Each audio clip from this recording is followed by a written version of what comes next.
அதிமுகவின் முதல்வர் வேட்பாளர் எஸ்பி வேலுமணி. அமித்ஷா திடீர் அறிவிப்பு. கொந்தளித்த எடப்பாடி. அதாவது தமிழ்நாட்டில் தேசிய ஜனநாயக கூட்டணி ஆட்சி அமையும் என்று கூறியுள்ள மத்திய உள்துறை அமைச்சர் அமித்ஷா அதிமுகவை சேர்ந்தவர்தான் முதல்வராக இருப்பார் என்றும் தெரிவித்தார். மேலும் அதிமுக பொதுச் செயலாளர் எடப்பாடி பழனிசாமியின் பெயரை அமித்ஷா தவிர்த்துவிட்டு அதிமுகவை சேர்ந்தவர் என்று கூறியிருப்பது பல்வேறு விவாதங்களை தொடங்கியிருக்கிறது. அதாவது 2024 நாடாளுமன்ற தேர்தலில் பாஜக கூட்டணியில் இருந்து அதிமுக வெளியேறி புதிய கூட்டணியுடன் களம் கண்டது. அதன்பின் பாஜக கூட்டணியே கிடையாது என்று அதிமுகவினர் கூறி வந்த நிலையில் கடந்த ஏப்ரல் மாதம் திடீரென அதிமுக பாஜக கூட்டணி உறுதி செய்யப்பட்டது. அதிமுக பொதுச் செயலாளர் எடப்பாடி பழனிசாமி, அமித்ஷா இருவரும் கைகோர்த்து கூட்டணியை உறுதி செய்தனர். மேலும் செய்தியாளர்களை சந்திப்பிலேயே அமித்ஷா கூட்டணி ஆட்சி என்று கூறி வருகிறார். பாஜகவினரும் கூட்டணி ஆட்சி என்ற வார்த்தையில் பின்வாங்கவில்லை.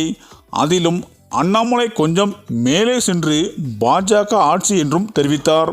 ஆனால் அதிமுக தரப்போ கூட்டணி ஆட்சி, ஆனால் கூட்டணி அரசு அல்ல என்று விளக்கம் கொடுத்து வந்தனர். மேலும் பாஜகவுடன் கூட்டணி அமைக்கப்பட்டாலும் ஆட்சி அதிகாரத்தில் பங்கு கொடுக்க அதிமுக முன்வரவில்லை. இந்த நிலையில் மத்திய உள்துறை அமைச்சர் அமித்ஷா மீண்டும் தேசிய ஜனநாயக கூட்டணி ஆட்சி தமிழ்நாட்டில் அமையும், தமிழ்நாட்டில் அதிமுகவுக்கு கீழ் பாஜக இருப்பதால் அதிமுகவை சேர்ந்தவர் ஒருவர் முதல்வராக இருப்பார் என்றும் தெரிவித்தார். மேலும் சென்னை வந்த அமித்ஷா எடப்பாடி பழனிசாமியுடன் ஒன்றாக சந்தித்து செய்தியாளர்களை சந்தித்தார். மேலும் அவரது இல்லத்திற்கு சென்று விருந்தும் சாப்பிட்டார். எடப்பாடி பழனிசாமியுடன் நெருக்கம் காட்டிய போதும் அவர் பெயரை அமித்ஷா தவிர்த்திருப்பது மிக பெரிய விவாதத்தை ஏற்படுத்தியிருக்கிறது. ஏனென்றால் அதிமுகவின் 2 கட்ட தலைவர்களான எஸ்பி வேலுமணி, செங்கோட்டையன் உள்ளிட்டோர் பாஜகவுடன் அதிகம் நெருக்கம் காட்டி வருகின்றனர். எஸ்பி வேலுமணி கடந்த சில ஆண்டுகளாகவே அடிக்கடி டெல்லி பயணம் மேற்கொண்டு அமித்ஷாவை சந்தித்து வருகிறார். ஒரு முறை எடப்பாடி பழனிசாமிக்கு கூட கிடைக்காத நேரம் கிடைக்கவில்லை. அந்த நேரத்தில் எஸ்பி வேலுமணி சந்தித்திருக்கிறார்.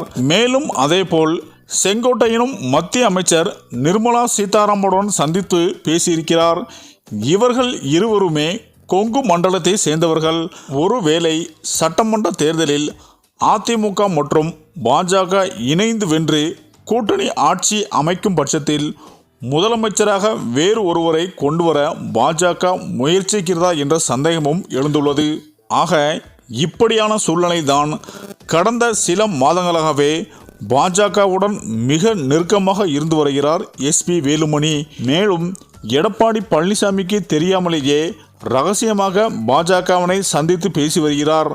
அதன் காரணமாகவே அமித்ஷாவே அதிமுகவின் முதல்வர் வேட்பாளராக எஸ்பி வேலுமணியை நிறுத்தலாம் என்று ரகசிய பேச்சுவார்த்தையை நடத்திய தகவல் எடப்பாடிக்கு தெரிந்தவுடன் கோபம் அடைந்ததாகவும் இதனால் அதிமுக பாஜக கூட்டணி ரத்து செய்துவிடலாம் என்ற முடிவெடுத்துள்ளதாகவும் தற்போது தகவல்கள் வெளிவந்து கொண்டிருக்கிறது. இந்த தகவலானது பிரதமர் மோடி அவர்களை கடும் அதிர்ச்சியில் ஆழ்த்தியுள்ளது என்பதும் குறிப்பிடத்தக்கது என அரசியல் வட்டாரங்கள் பேசி வருகின்றனர். சரி, இந்த வீடியோ பற்றிய உங்கள் கருத்துக்களை கமெண்ட்ல சொல்லுங்க. மேலும் வீடியோ பிடித்திருந்தால் லைக் பண்ணுங்க, ஷேர் பண்ணுங்க, மறக்காம நம்ம சேனலை சப்ஸ்கிரைப் பண்ணிக்கோங்க. நன்றி.